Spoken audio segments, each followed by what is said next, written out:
Bem-vindos a mais um painel da 7ª edição da Advocates Summit. O de hoje vamos falar sobre a comunicação da justiça, liberdade de imprensa versus segredo de justiça. Aqui para falar comigo trouxe as várias vertentes, digamos assim, da questão. Tenho aqui ao meu lado o meu colega Luís Rosa, grande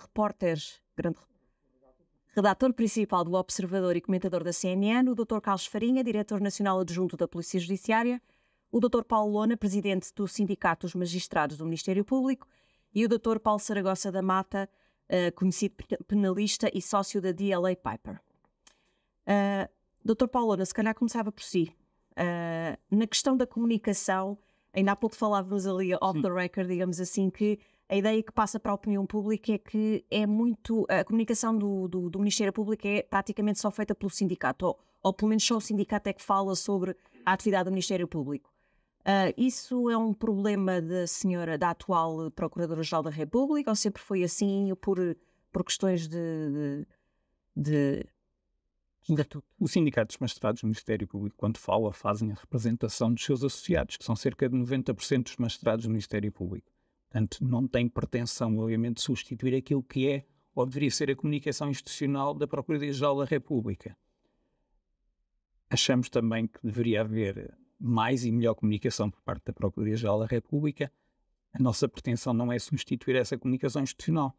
Somos convidados muitas vezes para dar opinião sobre um determinado tema e daí muitas vezes se calhar transparecer essa ideia que o sindicato é que faz com essa legitimidade estatutária e legitimidade de representar 90% dos magistrados do Ministério Público. Sim, mas normalmente isto até é um bocado injusto dizer isso assim, porque tomou posse há relativamente pouco tempo, mas normalmente o Sindicato dos Magistrados do Ministério Público é muitas vezes acusado de ser corporativista, de defender sempre o trabalho do Ministério Público, e isso acaba por acontecer.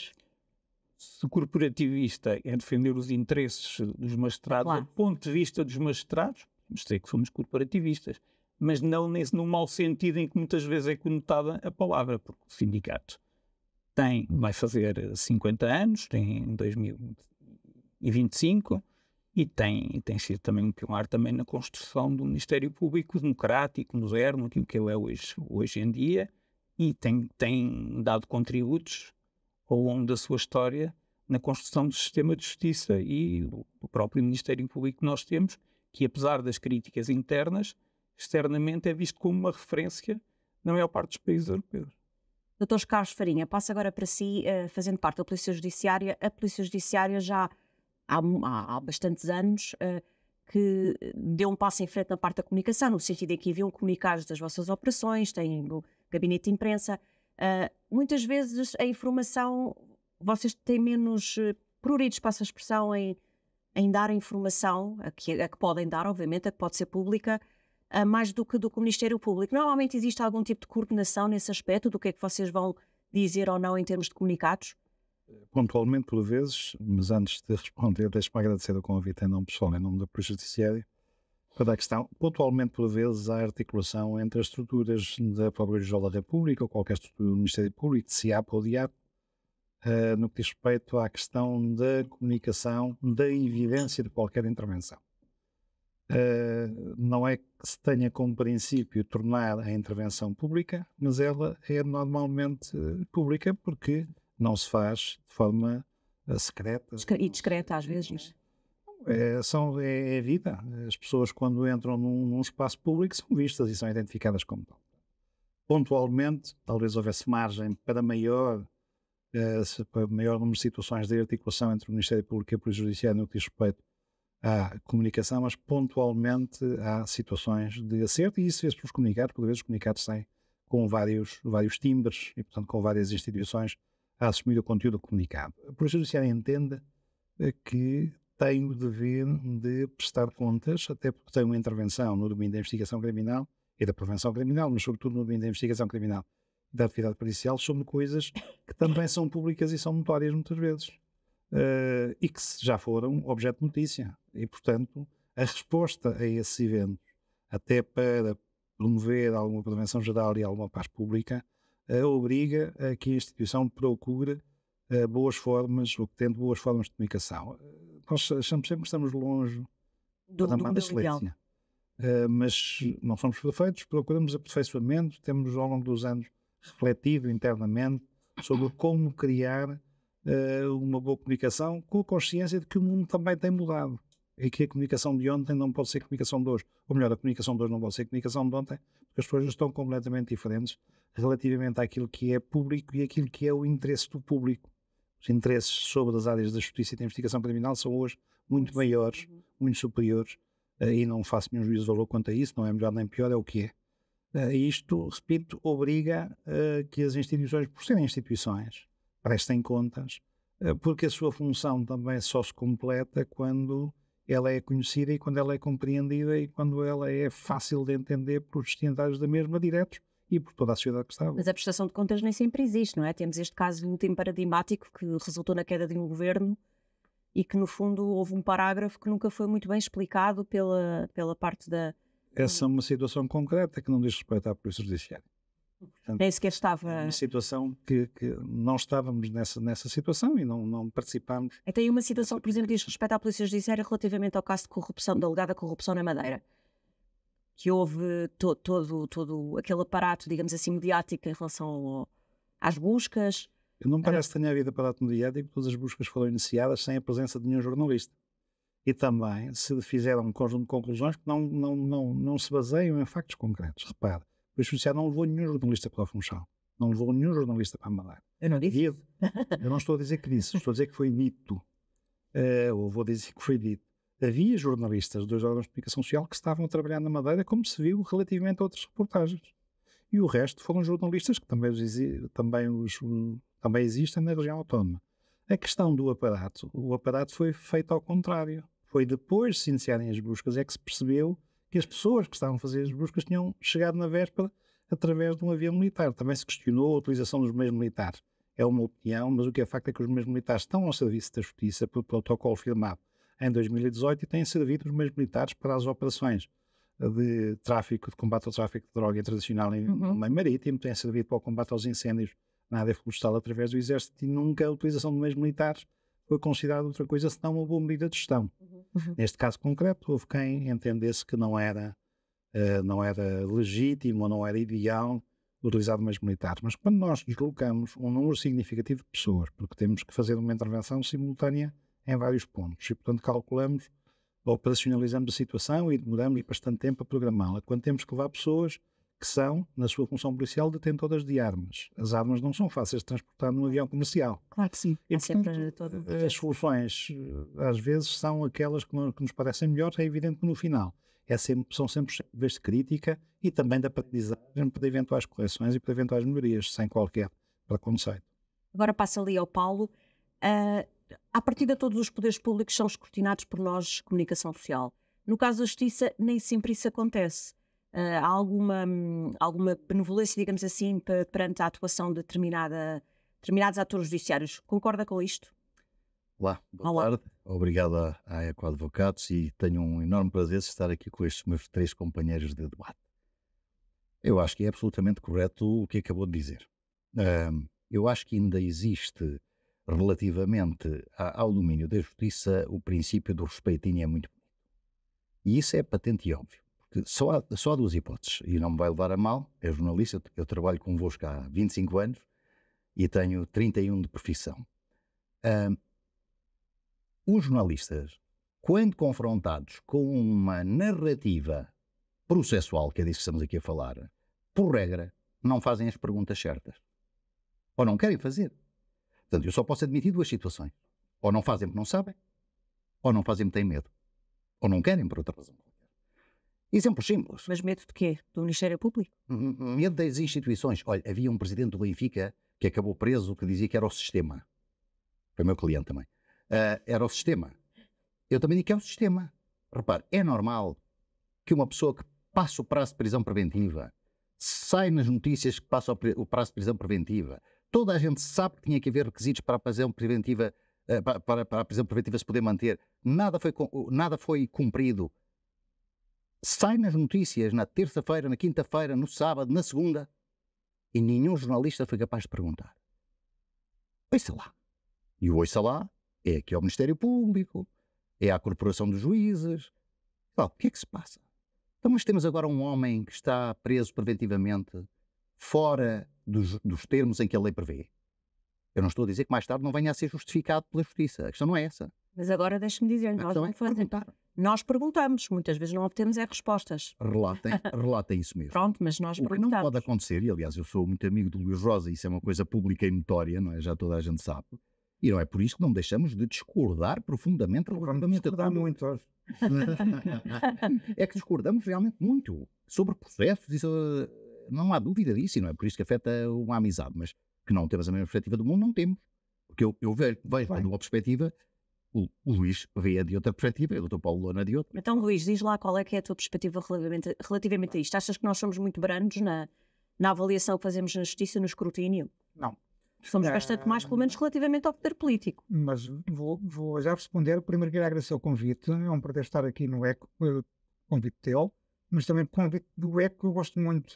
Enquanto consumidor de informação, um jornal que eu aprecio, sigo, e portanto, tendo em conta que a liberdade de expressão está muito na moda nos últimos dias, é muito importante estarem aqui pessoas completamente diferentes a debaterem algo que é muito importante. Bem, e portanto, muito obrigado, ECO. Respondendo à tua pergunta, eu refuto a ideia de que se está a tentar a construir, até por base no manifesto dos 50, que agora se vai transformar no manifesto dos 100, de que a comunicação social portuguesa é uma espécie de poder popular em que estamos constantemente a linchar a honra e a imagem de todos os titulares ficados públicos e políticos deste país.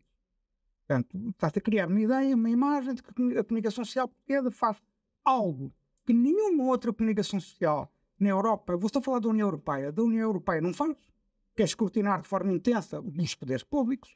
Está-se a criar a ideia de que o poder, os jornalistas promovem julgamentos populares, boicotam todas as investigações criminais e estão constantemente a violar a lei.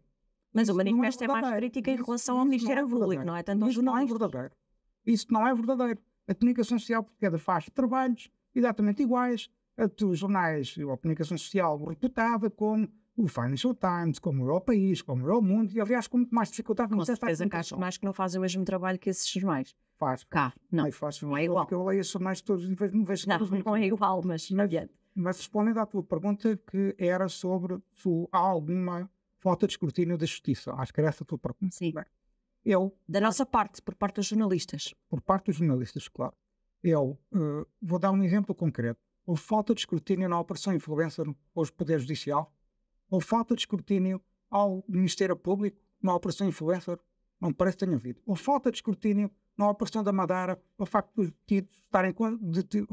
terapeutas estarem detidos durante dias a fio. Aliás, houve pouca explicação da justiça, só se soube mais tarde, uma parte daquele atraso, porque essa informação não estava disponível naquele momento, uma parte daquele atraso tinha a ver também com o facto de juiz ser inteiramente novo naquele processo e não conhecer os autos. Mas tu falaste em processos concretos dos últimos meses. Mas temos muitos anos antes disso que as coisas não foram exatamente assim. Eu tenho uma opinião diferente. Eu acho que há uns... É claro que este processo também é diferente porque foram processos que resultaram na queda de dois governos, o regional e o nacional. Vou dar outro exemplo no espírito da liberdade, portanto temos pensamentos diferentes sobre as mesmas coisas, não sobre os mesmos factos. Vou dar outro exemplo. Os senhores advogados fazem, de facto, a comunicação da justiça em Portugal. Aliás, há uma publicação que se chama Advogados. Esta publicação é um bom exemplo de liberdade de imprensa, de que o acesso dos advogados à comunicação social é privilegiado. Sim, mas não há parcialidade no trabalho. Portanto. Não é isso que eu estou a dizer. Estou a dizer que é uma publicação legítima, que se dirige a um determinado mercado, isso é legítimo. Mas não defende esse mercado. Não, certo. Mas noutros órgãos de comunicação social, quem é que fala mais sobre a justiça em Portugal? Os advogados. Quem é que fala mais? Quanto vai lá contar o número de vezes? Oficialmente sim. Oficialmente sim. Off the record sabemos que não é assim, não é? A questão é que não há... Não, é um número muito elevado de vezes em que estão mais advogados. Tu estás constantemente a ouvir que é muito mais importante a violação do segredo de justiça do que, por exemplo, os crimes dos titulares de cargos públicos e políticos são suspeitos, por exemplo. Suspeitos, esta palavra-chave, suspeitos, não há acusação ainda. É isso mesmo. Bom. É isso, é suspeitos, ninguém disse que eram condenados. Quando se está constantemente a transmitir a ideia de que a comunicação social portuguesa está a fazer julgamentos populares, está sempre a partir da ideia de que escrever suspeito, arguido, é a mesma coisa que escrever condenado. Eu lamento, mas não é. Mas o Paulo disse uma coisa que eu acho que é de discutir, que é, muitas vezes, o trabalho do Ministério Público é apresentado como se fosse uma tese inabalável. Não foi a palavra que o Paulo utilizou, mas... E muitas vezes nós fazemos digamos assim, toda a descrição de tudo o que vem nas acusações ou não vem, como se fosse... Esquecendo completamente do princípio da presunção de inocência. Tens que admitir que isso acontece e eu não estou a falar do teu trabalho, estou a falar de todo o trabalho de todos nós. Bem, eu permitem-me falar pelo meu trabalho, mas não faço isso e exerço o escrutínio e exerço porque é que aliás é importante também para quem não está habituado a este sistema de justiça, e também temos pessoas que não estão habituadas a ouvir este sistema de justiça, que nos estão a ouvir, é importante explicar aqui uma coisa.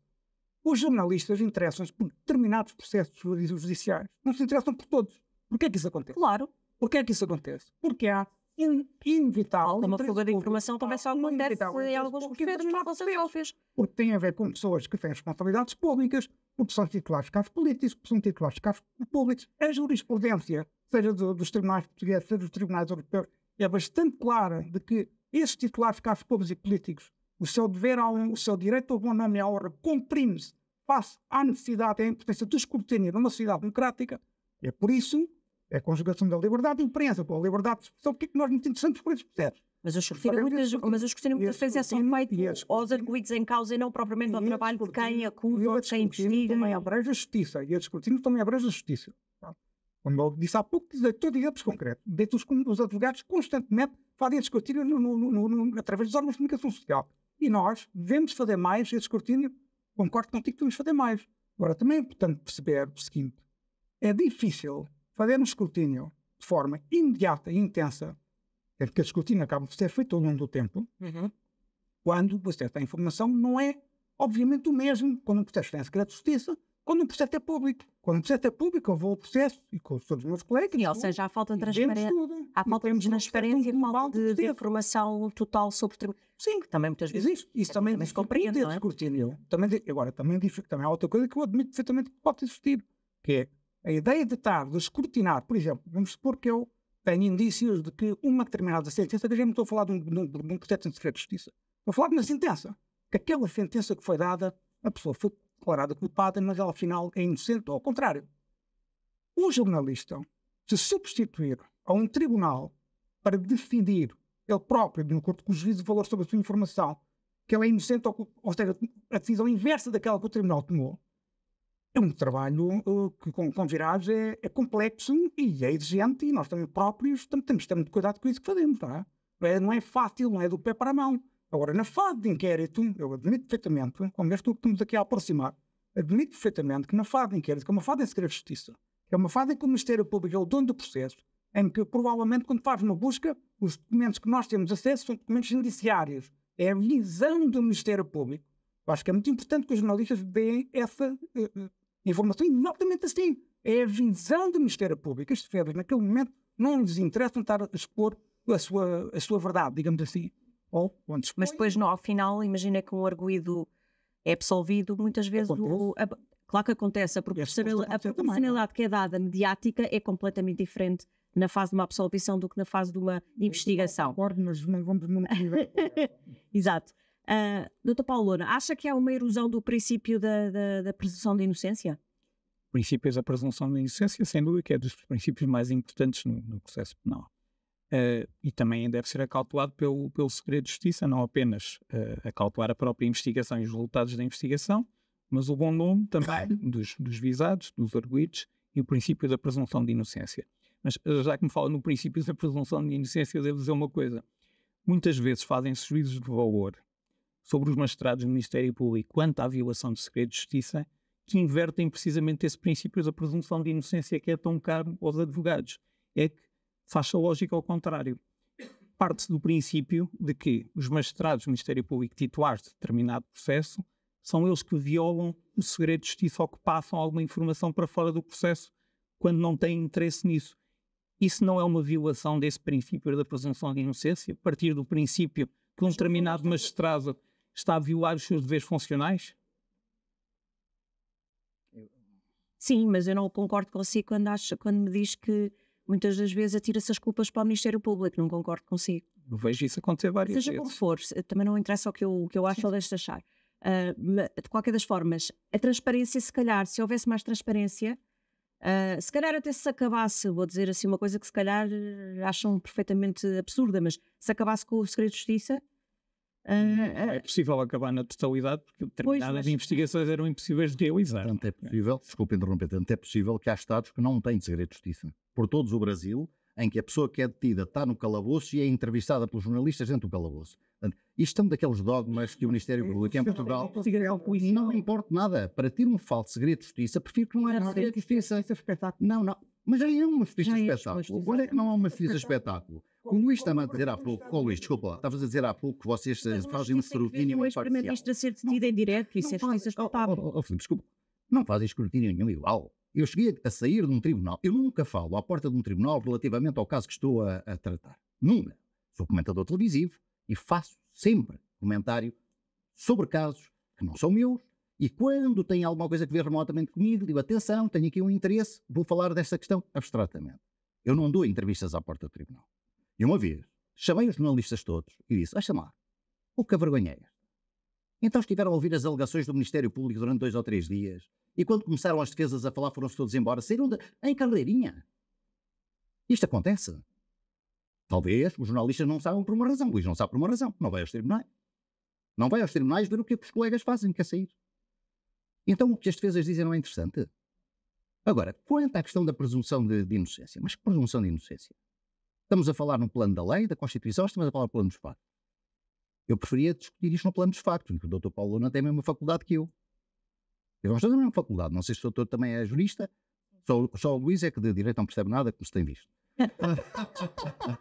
Estou a brincar, Luís. Não, ele já tem um doutoramento nesta matéria. Todos sabemos o que é o princípio da presunção de inocência. E todos sabemos que em certos processos não há presunção de inocência nenhuma. Num processo de tráfico de droga, qual é a presunção de inocência? Eu não estou a falar dos clientes que eu trato, eu não trato processos de tráfico de droga. Mas qual é a presunção de inocência? Ou qual é a presunção de inocência se o visado for um político reputado? Eu devo dizer, eu de casos acabados, eu fui advogado num processo em que havia um arguido de um outro colega, não vou falar do meu, que tinha sido ministro da República Portuguesa. Foi desfeito na comunicação social durante anos. Mas foi, e depois foi absolvido. Obrigado a admitir. E depois Foi absolvido. E ninguém quase escreveu sobre Foi as declarações ali, foram as declarações à boca da saída do Peço tribunal. desculpa, mas não foi proporcional. Pergunto eu, Não a foi. propósito do escrutínio, o escrutínio tem que ser feito. Não é o escrutínio de haver um Conselho Superior do Ministério Público ou um escrutínio do Conselho Superior da Magistratura. Um escrutínio é pegar em atos, não estou a dizer para responsabilizar pessoalmente os magistrados, e embora para o Ministério Público essa responsabilidade esteja prevista na lei. Aos juízes é que não. Mas parece que a gente se esquece que o Ministério Público é igual aos juízes. Não é. O primeiro problema é ter equiparado como magistratura, porque não é uma magistratura. E por isso a lei distingue. Uns podem ser responsáveis, outros não podem ser. Então não é uma magistratura. Diga. Não é uma magistratura. Não, eu estou a dizer que é. Acabei de dizer que é. Desculpa. O que eu estou a dizer é que não concordo que seja. Aliás, em Espanha não é. E não se fazem investigações criminais em Espanha. Em França não é. Mas o Carlos Farinha. igual ao nosso. E nós gostávamos de ter um igual ao dele, já viu? Doutor Carlos Farinha, em relação ao segredo de justiça, tendo em conta que a Polícia Judiciária está está presente no inquérito, em alguns processos mediáticos, acha que o segredo de justiça ainda faz sentido existir? Porque a verdade é que a ideia que existe, só existe para proteger a investigação. Vemos muitas coisas que são passadas cá para fora, para os jornalistas, para nós. Portanto, a investigação fica, diria eu, prejudicada na mesma. Desde logo, acho que o observador condiciona sempre o objeto observado. Todos nós temos uma visão a partir da nossa realidade e da nossa vivência corporativa ou pessoal. O que não quer dizer que a minha visão seja pior ou melhor do que as outras visões. Sob o ponto de vista do segredo de justiça, eu julgo que nós possivelmente, em termos jurídicos e até conceptuais, não fizemos a atualização para uma sociedade de mais comunicação. E, portanto, ficamos, por exemplo, nas questões da presunção de inocência e da presunção de inocência até o trânsito em julgado da sentença, quando sabemos que há momentos processuais, até com várias intervenções jurisdicionais ou com vários factos de tal forma evidentes, em que há manifestamente uma presunção de culpabilidade. Claro. Ainda que haja direitos de defesa para ajustar a sanção ou a decisão do sistema de justiça àquele caso concreto. E esses direitos de defesa nunca são elegíveis, porque fazem parte do Estado de Direito. Agora, a questão do segredo de justiça, do que é que falamos afinal quando falamos de segredo de justiça? falamos da preservação da investigação, porque em princípio a investigação parte depois do facto criminoso. Portanto, parte tardiamente. Teoricamente, ainda que possa antecipar algumas coisas, mas não, em geral, parte depois de ter havido qualquer coisa e por isso precisa de algum recado, de alguma reserva para tentar evoluir no sentido da reconstituição factual, em termos dessa reconstituição poder dar origem a uma avaliação e uma sanção, se for o caso disso. Portanto, o segredo de justiça tem a ver com esta preservação da necessidade de investigação. Se está de mais, se está de menos, se podemos ter as coisas mais abertas, menos abertas, nós tivemos muita abertura a partir de 2007. Hoje em dia, há imensa documentação que é entregue aos visados que tem muita informação sobre aquilo que se está a passar no processo. Não é suficiente, é possível que haja necessidade de ajudas. Quanto à questão da preservação ou da presunção de inocência e da preservação do bom nome. O bom nome hoje, eu concordo um bocadinho, eu tendo a concordar com o Dr. Saragossa da Mata, ou seja, factos são factos. Quando alguém é exposto, a pergunta é, foi ouvido como testemunha ou como arguido? Só o estatuto de arguido acaba por proteger, acaba por prejudicar. Prejudicar, sim, essa é outra questão. Fica com uma chancela de que há alguma factualidade, que há alguma evidência ou algum indício de qualquer coisa negativa. Portanto, o que eu acho fundamental é que nós tenhamos a capacidade de discutir estas coisas e de nos irmos atualizando, porque a sociedade é dinâmica. E o que ontem eram princípios absolutamente imutáveis... Mas acha que há essa atualização? Acho que não há a atualização desejável. Ou melhor, penso que há margem de progressão, quer na qualidade de comunicação, quer no equilíbrio dos tempos. Porque, por vezes, a questão da comunicação também tem a ver com a necessidade. Também há bocadinho estava ali, em off, a contar uma história concreta de hoje. Um incêndio à 1h da manhã e um comentário às 7 da manhã do jornalista a dizer que ainda não se conheciam as causas do incêndio. Claro, não se conheciam ainda as causas do incêndio porque se esteve a trabalhar durante a noite. Ou seja, a investigação e a justiça primeiro precisa de avaliar a factualidade, precisa ter uma morosidade necessária. É a história não que o tempo da justiça não é igual ao nosso, não é? O tempo não é o mesmo, o tempo das pessoas se calhar hoje também não é o mesmo, mas o tempo... nós estamos muito mais apressados e às vezes dizemos que melhor primeiro e iríamos dizer que pior primeiro, porque precisamos de dar algum tempo para que as coisas se estabilizem, mas depois precisamos também de comunicar. Repito, achamos na Polícia Judiciária que há alguma margem de atualização dos conceitos, porque a sociedade está diferente da sociedade que tínhamos há 20 anos atrás. Filipe, deixa-me só dar aqui pessoalmente, um advogado pessoalmente, queria dar um enorme aplauso ao que acabou de dizer o Sr. Diretor Nacional Adjunto. É extraordinariamente certeiro o que acabou de dizer. Eu gostaria de ter dito tudo o que disse. Não sei se é bom para si. Não, para mim. É seguramente bom. Para a minha consciência estou bem. Mas o advogado fez isso. Mas estás a construir aqui um pensamento, um acordo. Isso é bom, isso é positivo. Agora vamos falar do manifesto que o Luís já falou há pouco, passando o manifesto dos 50, que vai passar a ser, a lista vai passar a ter 100 nomes. Uma das críticas que foi feita, isto é para ti, Luís, uma das críticas que foram feitas a este manifesto é que foram pessoas que já estiveram, algumas, claro, em cargos políticos, como ministros da Justiça, etc., membros do governo, etc., etc. Achas que isto só está a acontecer porque um dos casos, uma das preocupações tem a ver com a Operação Influencer e o facto de, ao fim de 6 meses, ainda não termos sequer o ex-primeiro-ministro constituído arguido? Eu começo por dizer que eu tenho um enormíssimo respeito pela esmagadora maioria dos subscritores do manifesto.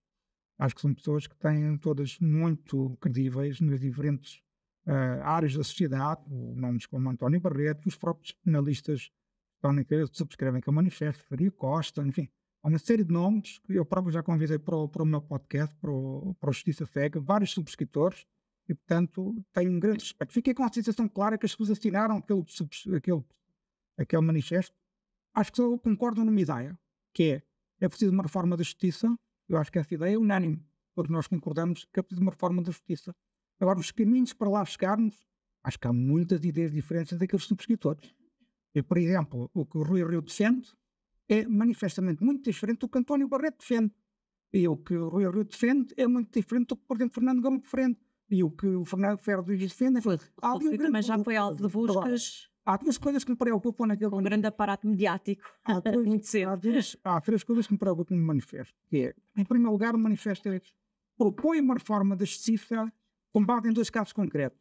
Estão explícitos no manifesto. E isso é, nomeadamente, as pessoas da área do Partido Socialista que assinam aquele manifesto, Ferro Rodrigues e Augusto Santos Silva, parece que não aprenderam a lição com o caso Casa Pia. Sim, mas o manifesto não é só assinado por socialistas, atenção. Muito pelo contrário. Eu não disse isso. Eu disse que as pessoas que assinaram o manifesto do Partido Socialista Luís, não aprenderam a lição. Mas foi a primeira vez que uma... Já falei com pessoas daquele manifesto e algumas delas já entrevistei, já falaram em ONU, discordam completamente, discordaram da ideia de estarem mencionados aqueles dois. Mas isso foi porque tu falaste com as pessoas. A verdade é que é um documento assinado por 50 pessoas em que dizem essas duas coisas. Portanto, nós vamos pressupor que todos concordam que estão a que a operação de influências não já devia dar. Ok? Nós temos que concordar sobre o manifesto, certamente. E eu acho que o manifesto tem esse problema. Quer fazer uma reforma da justiça com base em 2 processos. Em segundo lugar, há um sobressalto cívico com o facto de António Costa não ter sido ouvido, mas não é um sobressalto cívico, por exemplo, com o facto de José Sócrates não ter sido julgado, está à espera de ser julgado há 10 anos. Não há um sobressalto cívico, por exemplo, sobre a discrepância do tempo médio de resolução da criminalidade comum, que é de 1 a 2 anos. O Zé da Esquina, o Zé dos Azóis é aprovado, julgado, condenado, muitas vezes não tem dinheiro para recursos para já 2 anos, mas há uma grande preocupação sobre o facto de António Costa não ter sido ouvido. Eu compreendo políticas que o Sócrates já não as teve, não é? Deixa-me só terminar. Eu compreendo a preocupação do equilíbrio entre os poderes numa sociedade democrática. É uma preocupação legítima. O poder judicial não se pode sobrepor ao poder político. Tem que haver um equilíbrio. E, nomeadamente, o poder judicial não se pode substituir ao poder político. Eu compreendo essa crítica. O que eu digo é, além de que já apontei até agora, é que nós não nos podemos esquecer que existem as regras as regras do Estado de Direito da União Europeia.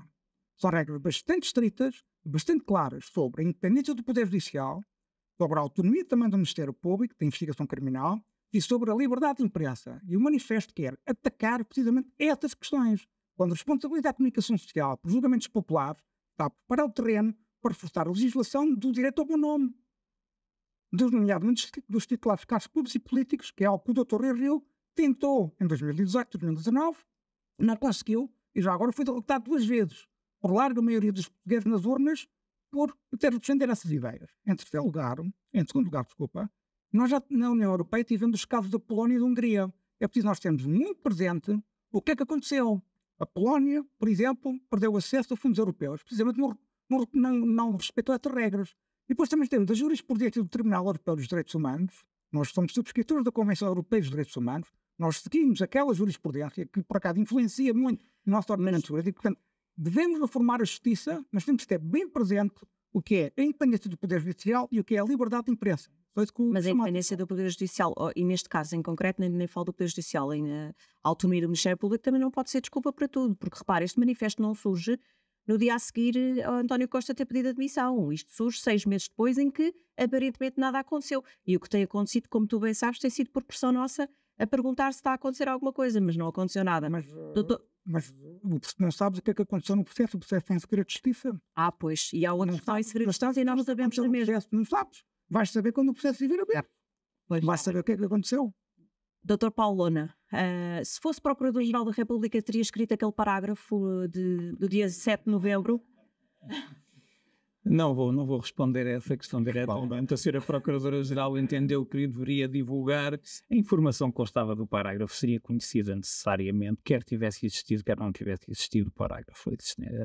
Foi extraída uma certidão na altura, conhecimento público, para uma investigação que está pendente, mas isso teria sido conhecimento público, porque a extração da certidão constaria do processo. Quem teve acesso ao processo, pois saberia disso. Parece-me ser uma falsa questão. Não, acha que foi para proteção, a própria Procuradora se protegeu e não pensou bem nas consequências políticas. Acredita que já me poderá estar arrependida depois de termos tido a queda do governo, eleições antecipadas, uma maioria relativa como eu não quero fazer especulação sobre essa matéria. Paulo quer fazer especulação sobre esta matéria? Isso é impossível fazer essa especulação. Já se falou tanto. Eu acredito seriamente que um dia se vai saber a verdade sobre o parágrafo. Não tenho dúvida que se vai saber. Até se sabe o conteúdo dos processos, Portanto, há de saber os conteúdos, processos cá fora, há de saber a realidade. Aliás, acho que um dia a Sr. Procurador-Geral deveria realmente fazer umas memórias em que contasse tudo o que aconteceu no seu consulado. E aqui vou ligar, para fugir à sua pergunta, vou ligar à questão da comunicação prevista na lei. Em circunstâncias importantes, o Ministério Público pode, e eu diria pode, deve, fazer comunicados e explicar o que se está a passar. Está previsto na lei por alguma razão. Para acalmar clamores públicos, para evitar, lá está, como é que eu dizer, evitar raciocínios que não fazem sentido naquele momento, que são exagerados, etc. Eu acho que o Ministério Público tem utilizado pouco esse instrumento e tem utilizado mal esse instrumento. Porque esse instrumento, por via de regra, é utilizado para promoção do bom trabalho feito. Mas raríssimas vezes utilizado para dizer, atenção, estamos a fazer isto, não temos certeza, é uma fase de investigação. Isto liga-se àquilo que dizia no início. É que o público em geral, não estou a falar dos jornalistas, o não jurista olha para uma narrativa que é uma indiciação. Não consegue perceber a diferença. Não, aquilo é a verdade absoluta, aquilo é a Bíblia no momento. E toda a gente sabe disto. Eu, por exemplo, participei há dias num interrogatório de arguido, e quando o arguido foi confrontado com a frase "e mancomunou-se com António, Manuel e José", ele disse: "Eu mancomunei". Mas como é que podem dizer que eu me mancomunei? Ou seja, ele não percebe que aquilo é um discurso hipotético para ser... Como é que resolvem do problema? Não, isto é uma questão de cultura. É uma questão de cultura judiciária. Não é proibir as notícias. Mas é que é proibir as notícias. Vamos lá. Há aqui uma coisa que também convém que seja dita. Vamos lá. As pessoas têm que ter um bocadinho de racionalidade sobre a posição que um advogado qualquer, que é o meu caso, tem sobre as instituições. O que é que eu posso ter contra a comunicação social se adoro comunicação? E quem participo. O que é que eu posso ter contra o Ministério Público? Sou advogado de direito criminal, em que se não houver Ministério Público a fazer investigações criminais, eu não tenho trabalho. Mas as pessoas têm... Quando eu tenho procuradores a dizer, você odeia... Eu odeio os procuradores. Eu queria um Ministério Público absolutamente forte, coerente, com meios a cumprir a lei. Eu só me desvio de um aplauso ao Ministério Público quando acho que a lei não está a ser cumprida. Não há nenhuma acrimónia com o Ministério Público. Pelo contrário. Até porque acho que basta ouvir as minhas opiniões públicas, não sou propriamente um anarquista, não é? E não sendo eu um anarquista, eu acho que temos de ter um Ministério Público forte e capaz. Isto é muito importante que seja dito, porque às vezes parece que é uma crítica gratuita. Este homem odeia o Ministério Público. Não odeia nada. Eu acho que o Ministério Público é uma corporação forte e importante, que tem de cumprir a lei, e que, tal como todas as outras autoridades, que é o que diz a Constituição, está sujeito ao Poder Judicial. E é isto que parece que se está a inverter há uns anos para cá. É que o Ministério Público passou a ter poderes judiciais. Declara a nulidade dos próprios atos. É o Ministério Público que decide se aquilo que fez está bem ou mal. E isto não é culpa do Ministério Público. Não é. É culpa dos juízes. Os senhores magistrados judiciais, ao longo dos anos, querendo se descolar dos problemas, claramente, querendo alijar responsabilidades, começaram a afastar-se do inquérito. Aliás, eu tenho dito reiteradamente, e ia dizer, não consegui dizer porque não tive tempo suficiente, numa conferência na Faculdade de Porto, que estive aqui com o senhor Presidente do Sindicato, o senhor Procurador, a responsabilidade é dos senhores juízes de instrução criminal. Um juiz de instrução criminal que constata uma ilegalidade não deve lavar as mãos como Pilatos e sair pela porta e ir para casa dormir. Não, é a função dele, é defender direitos, liberdades e garantias. Mas isso agora o panorama parece que já está a mudar um bocadinho com a mudança. Está a falar de Lisboa por causa do Ticão. Mas eu, infelizmente, comecei a trabalhar fora de Lisboa. E desde que trabalhei fora de Lisboa e subi para cima da Ria de Aveiro, parece que o Código de Processo não vigora. Mas isso são casos, lá está, são casos que não são mediáticos, ou são pouco mediáticos. E como são pouco mediáticos, não têm a atenção de jornalistas importantes como o Luís Rosa. Porque se o Luís Rosa visse aqueles casos, se calhar dizia, isto não é possível. E fazia o quê? O escrutínio da justiça. Porque ele faz. Isso eu devo dizer que faz, porque eu já vi fazer, não é? Nomeadamente nesse caso. Obrigado. É verdade, não? É que aqui só se mostra uma coisa, que o único imparcial sou eu. Já tem uma. Estou a brincar. Eu acho um bocadinho o contrário, que o Ministério Público peca por não saber comunicar bem. Devia comunicar mais e melhor, e muitas vezes as coisas difíceis que faz, e não é só na área penal, tudo aquilo que faz na área de direito da família, exatamente. E não passa para fora para a sociedade. É verdade. Muitas importantes funções. Concordo. Portanto, eu acho que peca muitas vezes na imagem social que tem, porque não sabe comunicar bem, não sabe comunicar o que faz na sociedade. Mas, Sr. Procurador, eu disse exatamente isso. Comunica pouco e quando comunica, comunica mal. Deveria comunicar melhor. Era isso que eu queria dizer, não é? Mas Estamos de que eu acordo. digo, Sim, mas o Dr. Carlos Vinha também tem direito a falar. Não estou muito bem ouvido. está muito... Vá, Luís, diz lá. Não, mas é uma coisa muito rápida, que é o Ministério Público, que foi professor nesta questão da comunicação, criou o Gabinete de Imprensa em 99, o Procurador-Geral Pinheiro Rodrigues. Hoje em dia é, de longe, os operadores das magistraturas, nomeadamente, está completamente atrás dos serviços. Pelo menos achei que ias de elogiar o gabinete de imprensa. Achei que ias elogiar o gabinete de imprensa da PGR. Os gabinetes de imprensa não têm culpa da situação. Eu acho que isto tem muito a ver. Nós já tivemos um Procurador-Geral que não era, que falava pelos cotovelos, obviamente em entrevistas, as respostas que estavam os jornalistas eram super extensas, muito pormenorizadas, com muita informação. Passamos para a Joana Marques Fidel, que teve uma estratégia, parece-me, dos últimos Procuradores-Gerais, foi a única que teve uma estratégia de comunicação, falava pouco, dava poucas entrevistas e tinha regras para responder aos jornalistas e para os comunicados. E passamos para esta Procurador, que devido ao seu perfil pessoal, é uma pessoa que é ultra discreta. Eu não sei porque é que esta senhora aceitou o convite, porque ela não gosta manifestamente de estar no espaço público. E uma pessoa que aceita um convite para ser Procurador-Geral da República tem de saber comunicar, tem de se habituar a ter a sua pessoa, a sua figura, a ser escrutinada no espaço público. E o Dr. Oficílio Legado não gosta disso. E, portanto, não tem estratégia de comunicação, não, umas vezes emite os comunicados, outras vezes não emite, não se percebe porquê. Há essa polémica do comunicado de parecer influencer também. Portanto, não há nenhuma estratégia. E nós temos que ter, neste momento, e só para concluir, nós temos que passar a ter uma justiça que tenha estratégias de comunicação, seja nos tribunais, seja no Ministério Público, com em princípio da comunicação institucional, em que tudo o que tenha importância social e política, social, nomeadamente, e mediática, desculpa, não é política, tenha um comunicado institucional, com informação, como a polícia diz que era. Já acontece no Conselho Supremo da Magistratura. É, também, mas já lá vou. Melhorou muito estes anos, nesse aspecto. Tem uma política de comunicação há 20, 30 anos que é bastante coerente. É única.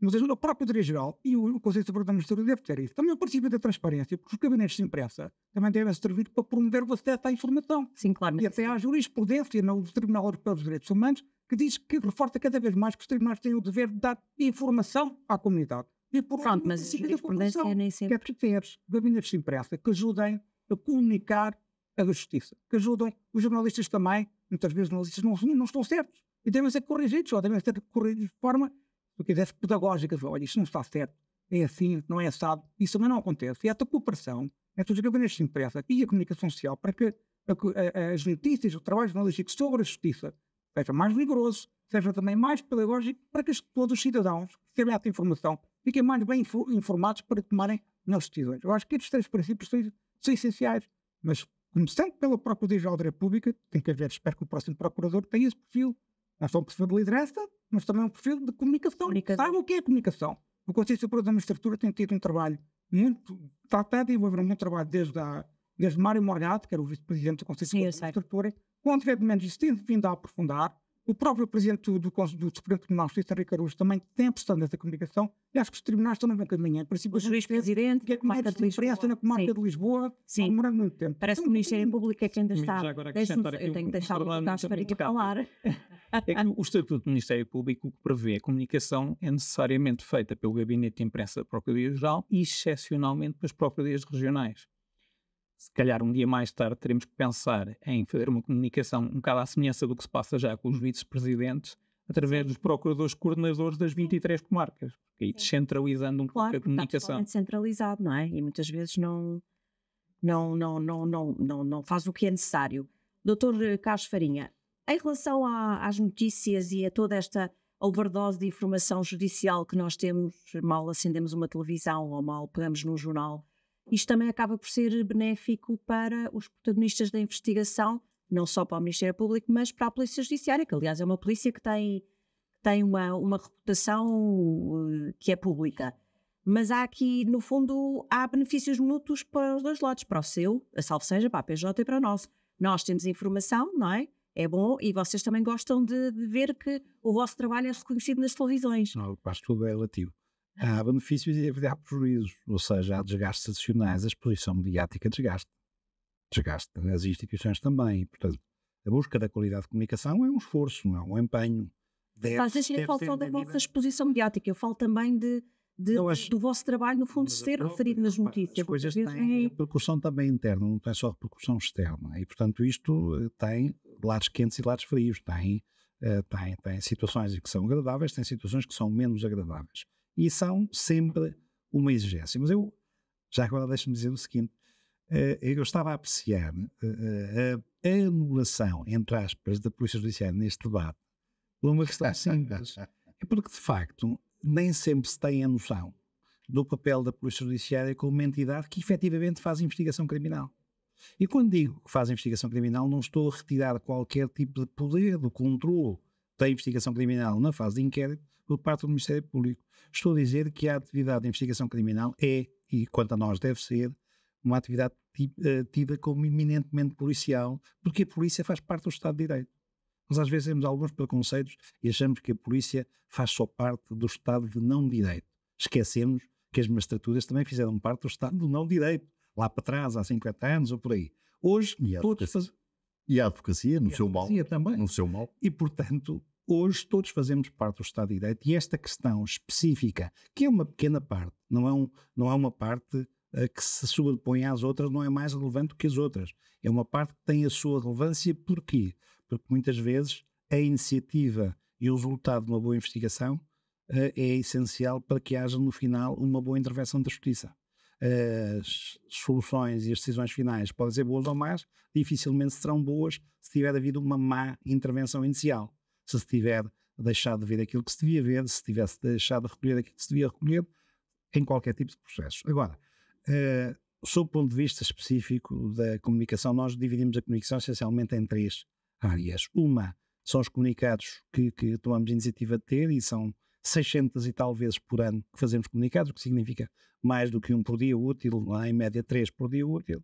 São as respostas àquilo que a comunicação social nos solicita e são as tentativas menos conseguidas de agendar assuntos quando achamos que o agendamento na praça pública e na sociedade de determinado tipo de temas se justifica numa interpretação que fazemos dos fenómenos com os quais lidamos. Portanto, temos estes 3 andamentos, sendo que o andamento mais visível é provavelmente o andamento dos comunicados a par do andamento das respostas às solicitações. Quanto às solicitações de jornalistas, também me parece que temos todos que evoluir um bocadinho, nomeadamente jornalistas. Não têm que ser conhecedores das coisas, têm que provavelmente ter mais alguma confiança relativamente às respostas que recebem. Nós vivemos um tempo de alguma descrença nas instituições, sobretudo quando elas são formais, quando elas são, enfim, faz parte se calhar do nosso movimento de desenvolvimento, mas a propósito do tempo da justiça e da morosidade das coisas, nós há uns anos tivemos um homicídio nos Estados Unidos cometido por um português contra um português, não havia dúvidas quanto à autoria, e o processo foi julgado 2 anos depois, porque as provas que foram sendo feitas e as perícias tiveram essa morosidade. E ninguém rasgou as vestes por causa disso. 2 anos naquele caso concreto foi um tempo tido como normal. Se fosse 2 anos para uma situação que à partida estava com o autor identificado em Portugal, teria sido um excesso de tempo. Portanto, nós às vezes também temos um sentido crítico que não é muito justo para nós próprios. Também tem a ver com a criminalidade económica ou financeira, que é sempre a que demora mais tempo e uma capacidade de autoflagelação que temos. Porque, por natureza, costumamos dizer mal de nós próprios, enquanto país e enquanto sociedade. Portanto, eu acho que precisamos também aí de crescer um bocadinho. Como falava o Dr. Saragossa da Mata, a tal cultura, a tal aprendizagem, o tal desenvolvimento. E se o conseguirmos fazer com abertura, com educação, com algum nível, com equilíbrio, estamos a fazê-lo bem, seremos melhor amanhã do que ontem fomos. Agora vou-lhe só fazer uma última pergunta provocatória. Falava há pouco do trabalho da Polícia Judiciária nas investigações. Nos últimos...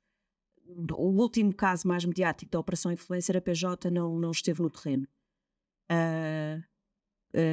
Como é que viu essa decisão? Como é que encarou?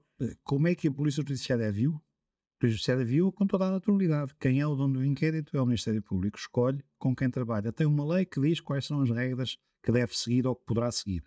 Se opta por uma solução alternativa, é um poder que está ao seu alcance. De todo modo, o que eu devo sublinhar é que a Polícia Judiciária, isso é público também, para não estou a revelar nenhum segredo da justiça institucional, a Polícia Judiciária, através do seu diretor nacional, disponibilizou meios em momento posterior, e esses meios têm estado no apoio necessário ao Ministério Público relativamente à eleição de perícias e à análise documental, então no apoio dessa ação ou desse processo, para tentarmos, que é uma preocupação que temos agora muito presente. Nós precisamos, ainda que tenhamos a morosidade necessária para a investigação, nós precisamos que as nossas investigações, que as investigações no maneira geral, sejam muito mais rápidas, porque o nosso tempo todo é muito mais rápido. Portanto, tudo o que pudermos ajudar para que os processos não demorem 2, 3, 4, 5, 9, 10 anos, na fase inicial, na fase de inquérito, tudo o que pudermos ajudar é um dever que agora a PJ na Operação Influencer vai ajudar a acelerar isto tudo. Não vai estar. Não vai estar. Há pessoas que foram designadas para aquele grupo, para apoiar aqueles magistrados e para ajudar no desenvolvimento do processo. Agora é que vamos ter resultados. Oh, Filipe, deixa-me só dizer uma última coisa sobre isto que disse o Sr. Diretor, que é absolutamente correto, de acordo com os dados estatísticos que tenho. E, aliás, foi revelado pelo próprio Diretor Nacional da Polícia Judiciária numa conferência de imprensa. É raríssimo ver alguém, então, estou a falar da capacidade de autoflagelação, que referiu muito bem. Eu não me lembro de ver um responsável máximo de uma instituição portuguesa a dizer: não, eu tenho meios, têm-me sido dados, até tenho mais não sei quantos agentes. Eu nunca tinha ouvido. Só havia a doutora Maria José Morgado aqui del Rei, não temos meios, aqui del Rei, não temos meios. Depois vinha a doutora Cândida, não temos meios. Vêm os dirigentes da sociedade, não temos meios. Mas a Polícia Judiciária teve a coragem de dizer: não, tenho-me sido dados meios, estou a fazer o meu trabalho. E mais do que isso, até os ofereço, estou aqui. Não quiseram contar comigo no início, mas estou aqui. Isto é uma atitude absolutamente a aplaudir à Polícia Judiciária. É absolutamente a aplaudir. Ter a coragem de ir contra o politicamente correto, que é dizer que estamos desgraçados. Tal como estamos sempre a falar do problema do atraso da justiça. Que em termos criminais não é nenhum. Em termos médicos, não é? Temos problema em... Problemas muito mais sérios são 20 processos. São 20 processos que dão mal numa justiça. São 20 processos. Um estudo do Conselho Superior da Magistratura sobre 100 e tal processos, não precisa ser mediático. Eu conheço o tudo. Eu sei que conheço. Tem um tempo médio de revolução de 8 anos e que tem a tendência para aumentar, para 9, 10. Temos o caso dos processos mais mediáticos e põe em causa também a credibilidade da nossa democracia, do Poder Judicial em primeiro lugar, porque não consegue ter uma administração da justiça efetiva, mas também do Poder Judicial. A democracia. Sim, mas nomeadamente a Operação Marquesa. Mas, Luís, mas já agora só uma pergunta. Põe em causa o Poder Judicial? Põe em causa o Poder Judicial. Ou põe em causa a investigação judiciária? Não, porque a culpa não é só do Ministério Público. Mas eu não disse que era só. Tu é que retiraste uma parte dos atores. Tu é que retiraste uma parte dos atores. A culpa do atraso dos grandes processos de crime económico tem diferentes causas. É dos advogados que fazem muitos recursos em inquérito. Em inquérito. E não é assim. Há diferentes causas. Há culpas do Ministério Público, há culpas da instrução criminal, do julgamento, do... Luís, deixa-me dizer uma coisa com toda a sinceridade, já que a plateia é quase toda técnica. Uma coisa complexa. Não há nada complexo, a plateia é quase toda técnica. Eu ouvi os responsáveis da área da justiça dizerem que os recursos sucessivos é que obstaculizavam o andamento da justiça. 99% dos recursos hoje em dia em matéria penal sobem a final, com a decisão final. Eu não sei como é que uma pessoa que é responsável da área... Então há uma aplicação excepcional do direito, não faço ideia. É uma aplicação. Eu não sou jurista, não sei, não vou... Pois, mas convém ir ler os artigos. O que eu não posso aceitar é que um responsável sindical de uma magistratura venha dizer a culpa é dos recursos do advogado. Porque basta saber um regime legal, é ler. A culpa é de diferentes espaços. Não, mas depois eu estou apenas a ligar ao início da minha intervenção. No outro painel da... Não, mas só isto é para confirmar o que eu disse no início. É que depois os jornalistas ouvem estas afirmações de responsáveis e há alguém que diz: olha, vão lá ler a lei. E não vão. E aquela inverdade, para não lhe chamar, fica cristalizada como verdade. Mas os jornalistas têm que constatar essa confusão entre os juristas e os jornalistas. Os jornalistas não têm que exercer direito. Não são juristas. Claro que não. Os jornalistas têm que constatar facto. E ao constatar o facto, têm que relatar o facto que constatam. Não o facto que querem constatar. Os jornalistas de investigação têm que ir ver online. Teve 98%. Se virem, afinal, não é verdadeira. Não. Os grandes processos económicos não é. Não é. Portanto, eu não estou a considerar a tua... Seja como for, a morosidade da justiça não é grave nos processos criminais, é muito pior nos administrativos e fiscais, nos de comércio, portanto não vale isso. Em que todos somos desgraçados. Fernando da Mata, a questão dos meios. Eu sei que isto às vezes pode parecer um bocado um disco riscado, nós estamos sempre a falar da questão da falta de meios. Menos desde que entrei na faculdade. De facto existe. Porque mas há de ver sempre, doutor. Não, mas há de ver sempre. Está muito pior. Eu se ganhar 10 mil euros é melhor que ganhar 5. Deixa-me só complementar a ideia. Neste momento, nos serviços do Ministério Público, faltam mais de 400 oficiais de justiça. Certo. Eu posso mostrar um quadro por comarca, com a quantidade de despachos de acusação que estão por cumprir por falta de oficiais de justiça, a quantidade de atos que estão por praticar, por exemplo, aqui em Lisboa, mais de 25.000, despachos por cumprir nos inquéritos, e está a provocar atrasos brutais. Mas se tu conheces, mas se tu conheces, posso contrapor. Eu conheço o relatório do Conselho da Europa, que diz que em termos de magistrados do Ministério Público, juízes, não vou falar de advogados, somos 3 vezes mais do que a mediana europeia, mas de magistrados judiciais, funcionários judiciais e informatização, estamos acima da mediana de 50 Estados. Conhece esse relatório? Esse relatório seguramente não é falso. É do Conselho da Europa. Não estou a dizer. É 2018, ou melhor, é 2020 relativamente a 18. Posto que parte da avaliação de vários sistemas jurídicos, se calhar não são bem coincidentes. Se calhar outros sistemas têm auxiliares dos juízes e dos procuradores, que este não tem. Não, estamos a falar agora de funcionários judiciais. Em termos de funcionários judiciais, temos mais que a mediana. Mas estou a falar em relação ao quadro legal. Estes 400 nem sequer são aqueles que são como dizia o Sr. Diretor, públicos. São aqueles que faltam para preencher o quadro legal. Mas como dizia o Sr. Diretor, as realidades são dinâmicas. Claro. Com a informatização dos últimos 30 anos, não precisamos do mesmo número de oficiais de justiça que precisavam de anos. Não tinha o mesmo sistema informático com que eu conheço e com que trabalho com certeza. Isso é outra coisa. Isso é outra coisa. O sistema informático via sua eficácia. Temos que ficar por aqui, lamento, mas o tempo já acabou. Passou rápido. Muito obrigada pela vossa presença. E até uma próxima. Temos muitas coisas que podemos voltar a conversar juntos. Obrigado.